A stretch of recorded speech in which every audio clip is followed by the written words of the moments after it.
Hoy, ikaw. Oo, ikaw. Naranasan mo na bang mapagtawanan dahil sa ginagawa mo? Dahil hindi nila gusto.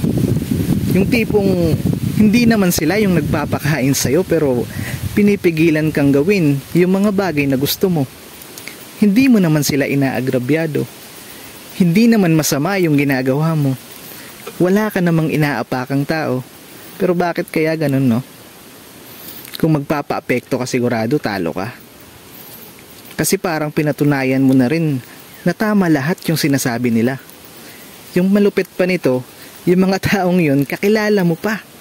Mismong kadugo mo pa. Masakit talaga yung sobra.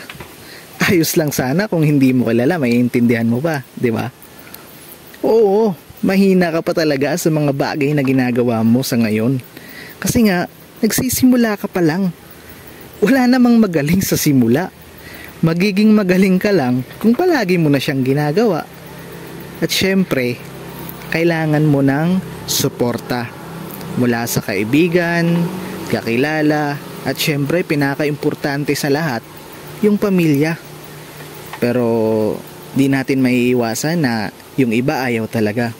Pero kung ayaw nila, ayos lang yan. Hayaan mo sila. Bulatin mo na lang sa resulta.